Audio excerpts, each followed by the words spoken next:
আজি বঙাইগাঁও জিলাৰ শ্ৰীৰংগাম আমগুৰি সত্ৰত অৱস্থিত শ্ৰী শ্ৰী ৰঘুনাথ বিগ্ৰহ মন্দিৰ সত্ৰৰ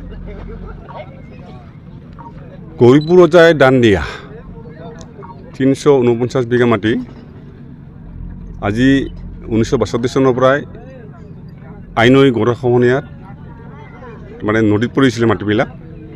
তাৰপিছত 1970 চনৰ মানৰ পৰাই মাটিবিলাক তাৰমানে লাহে লাহে মানে চৰ হৈ আহিছিলে।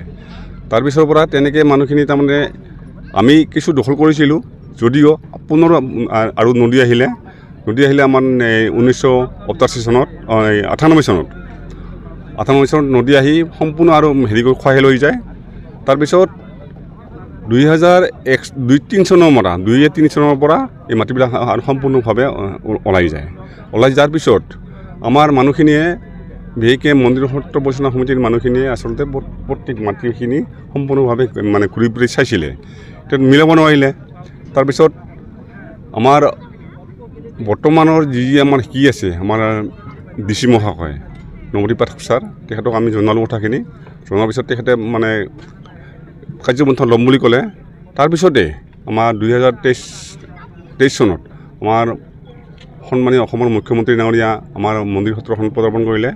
তেখেতক এই কথাখিনি অৱগত কৰা হ'ল।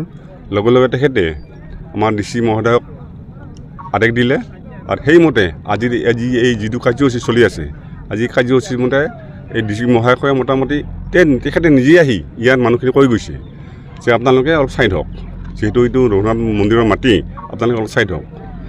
কিন্তু তেওঁলোকে আচলতে গুৰুত্ব দিয়া নাছিলে। কিন্তু আজি এটা ভাল লাগিছে কি, আজি আচলতে মানুহখিনি তেওঁলোকে যিখিনি মানুহ আচলতে ইয়াত ঘৰ বাৰী কৰি আছিলে, তেওঁলোকে সম্পূৰ্ণ সহযোগিতা আগবঢ়াইছে। আজি তেওঁলোকে নিজে নিজে ঘৰবিলাক ভাঙি আছে। তেওঁলোকে মানে কোনো JCB লগাব দিয়া নাই, যাতে তেওঁলোকৰ বস্তু ক্ষতি নহয়।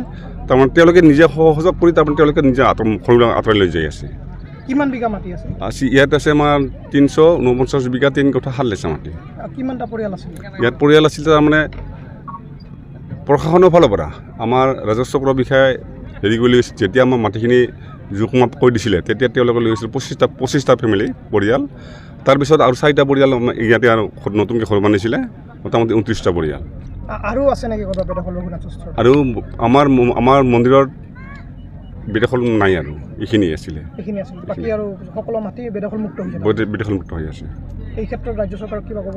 এই ক্ষেত্ৰত ৰাজ্য চৰকাৰে বিশেষকৈ আচলতে আমাৰ অসমৰ মাননীয় মুখ্যমন্ত্ৰী ডাঙৰীয়াক ধন্যবাদ জনাইছোঁ।